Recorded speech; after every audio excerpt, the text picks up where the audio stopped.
For many Syrians with leukemia, this is the best care they can hope for. In one of the country's largest public hospitals, patients are crammed into small spaces with little heat, cared for by overworked doctors. In one bit of the huge gap. Dr. Sausan Rashdan, a hematologist from Dallas, is on an outreach visit to help evaluate the needs here at Al Mawasat. So I'm looking here at rooms where you have patients crowded into a room. Yeah. They're not isolated. This is very dangerous for immunocompromised patients. Absolutely. Those are patients with leukemia. They're getting induction treatment. This is a very intense treatment. As you can see in the room, the beds are very close to each other. And, you have no idea, if there's any infection around. Dr. Rashdan cares deeply about this facility in particular because she trained here, and she's now volunteering with the Syrian American Medical Society. The salary for the doctors in this hospital is only $20 a month. $20 a month? $20 a month. I've been here for a week, so I know what that means now. That means 4 sandwiches. After the fall of longtime dictator Bashar al-Assad, the extent to which the country is broken can be seen starkly in Syria's decimated healthcare system. Years of sanctions on the former regime mean that there have been massive shortages of medicine, no spare parts for equipment, a situation so dire, patients often bring their own blankets and bedding.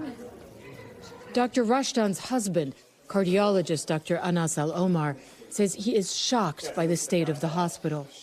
This is the only one in this hospital? This is the only one in the whole hospital.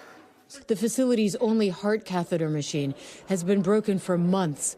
No spare parts to fix it because of sanctions on the former Assad government. You cannot do heart caths for patients. So if you have a heart patient, if you have a patient with chest pain, they have to go somewhere else. Are people dying unnecessarily? Absolutely, people are dying because of this. The World Health Organization says over half of Syria's hospitals are non-functional today. And a short drive from the public facilities that remained in government-controlled areas, you can see why.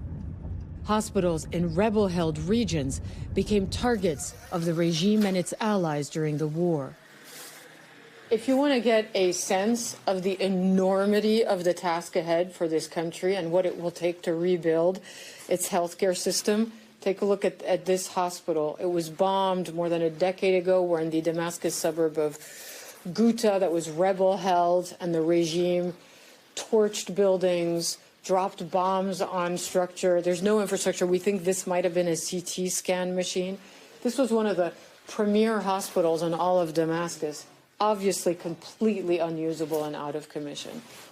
And the entire road leading to it is leveled, and there's been no reconstruction in over 10 years.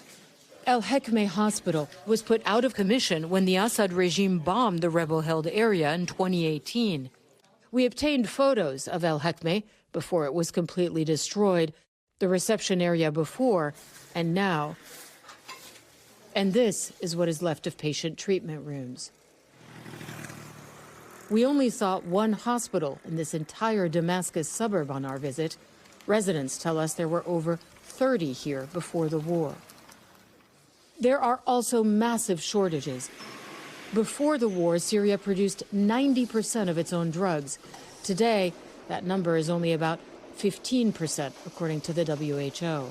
So this is the room as Back in Damascus, hematology resident Dr. Miriam Laflouf shows us the small refrigerator for medicines on her floor. There's a shortage of these particular... All chemotherapy, there's shortage of them. We only have specific chemotherapies, but not all of them. We do them by our hands.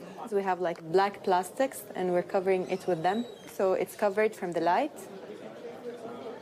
As we wrap up filming here, a desperate patient in need of a heart operation approaches our crew. He says his name is Mustafa Al-Jaber. He tells me he came to this hospital from Raqqa in eastern Syria, but couldn't get the care he needed. Dr. Al-Omar, who spent time in the north of the country volunteering with the Syrian American Medical Society there, tells him there are options for him in Idlib now. He writes down his name and number, eventually connecting him with the right surgeon. one tiny bit of good news and perhaps a chance at life. Hala Garani, NBC News, Damascus. Thanks for watching. Stay updated about breaking news and top stories on the NBC News app or follow us on social media.